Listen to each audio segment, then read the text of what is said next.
Nous sommes avec Éric Mazin, président du CPAS de Charleroi. Il a annoncé aujourd'hui les budgets participatifs 2016 du Centre public d'aide sociale. C'est quoi le principe, monsieur le président? Alors le principe, c'est de permettre de remettre de la cohésion sociale, du lien social.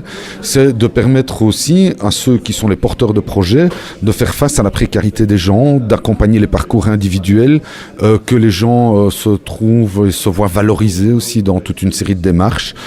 Et quelquefois aussi tout simplement aider. On a de l'écriture, mais aussi on a des projets éducatifs avec des enfants, mais on a aussi par moments d'autres projets comme d'aller chanter au centre fait d'asile pour qu'il y ait une communication qui se mette en place entre les réfugiés et nos acteurs sociaux.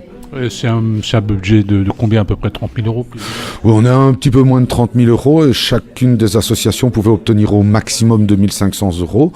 On a 14 projets qui sont retenus.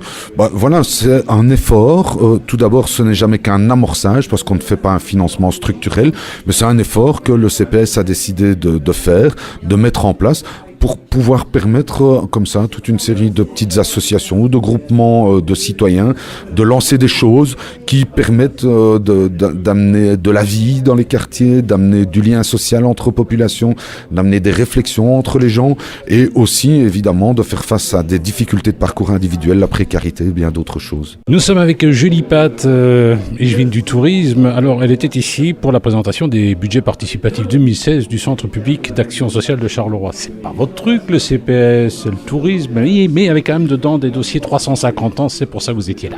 Parce que c'est un appel participatif et donc une des volontés dans le cadre de ces 350 ans, c'est au-delà d'une programmation culturelle, touristique, orientée véritablement sur les métiers de la ville de Charleroi.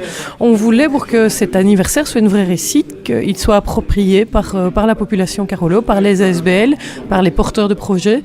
Et donc le CPS a rapidement proposé de pouvoir orienter son appel à projet participatif avec un bonus, entre guillemets, pour des projets pouvant s'inscrire dans la programmation des 350 ans. Oui, il y en a quelques-uns, il y a par exemple le château Mondron.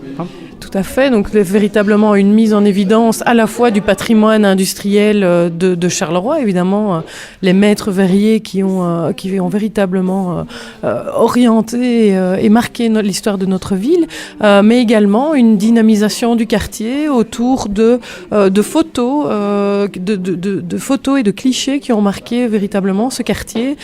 Et donc c'est important parce que ça permet à la fois de se repositionner vers l'histoire du quartier, donc on peut en informer les plus jeunes, mais également se projeter vers l'avenir, parce que je pense qu'il y a un gros projet, une grosse partie de ce projet se positionne également vers l'avenir et fait le lien avec justement les projets autour du château Mondron. Aujourd'hui, on vous parle des projets participatifs qui ont été sélectionnés par le CPS. Vous savez que c'est quelque chose qui est lancé chaque année et on donne un petit coup de main des ASBL qui ont des projets qui permettent de renforcer le tissu social. Alors, je suis avec Mona Lisa qui représente Tendance Urbaine, T-E-M-P-S, danse, comme la danse, D-A-N-S-E-S urbaine, ASBL. Alors, c'est quoi exactement, Mona Lisa ? Eh bien, donc, c'est une association qui vise à développer des projets culturels, artistiques et citoyens à partir des ateliers que nous donnons de danse urbaine pour développer chez les jeunes toute une série de compétences. Vous êtes installé où en fait? À Gigny. Oui, vous existez depuis combien de temps? 10 ans. 10 ans. Et ça marche bien? Alors, ça marche. C'est pas vraiment le terme qui nous importe. C'est pas le fait d'avoir une grande popularité ou une grande quantité d'élèves. On fonctionne avec une 150aine de membres qui sont impliqués dans le projet. Et dans ces 150 membres, il y a toutes sortes d'implications. Donc, participer à une activité de sport qui est saine pour eux, apprendre des choses ou s'impliquer dans des projets beaucoup plus importants comme par exemple la parade du carnaval, ou encore être impliqué dans notre équipe de compétition qui représente Charleroi dans des compétitions nationales et internationales. Nous sommes avec Mona Lisa qui représente l'ASBL Tendance Urbaine qui a reçu un petit subside du CPS de Charleroi pour lui permettre de faire des choses. Alors votre but c'est de promouvoir la danse urbaine en tant qu'activité et les 12 et 13 mars prochains, j'ai entendu dire vous aviez une activité. Oui, effectivement, on organise donc en collaboration étroite avec le Centre culturel L'Éden, le hip-hop à 6000. Donc c'est un événement qui a pour but de fédérer les différentes écoles de danse de Charleroi, mais aussi d'ailleurs autour d'un événement où il y aura une conférence débat sur la culture hip-hop, les besoins à court terme et à long terme de cette culture et qu'est-ce qu'elle peut apporter dans une ville. Il y aura une compétition donc de danse en groupe, un contest chorégraphique et des 2 contre 2, donc des battles en duo.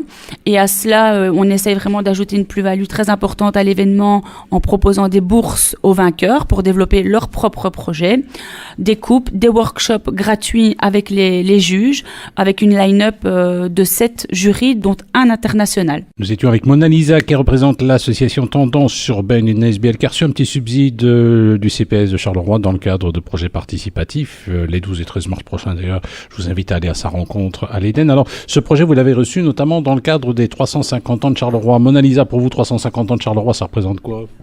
Bon, ça représente beaucoup d'années pour nous qui sommes encore jeunes, mais justement 350 ans et surtout tout l'avenir qui nous attend.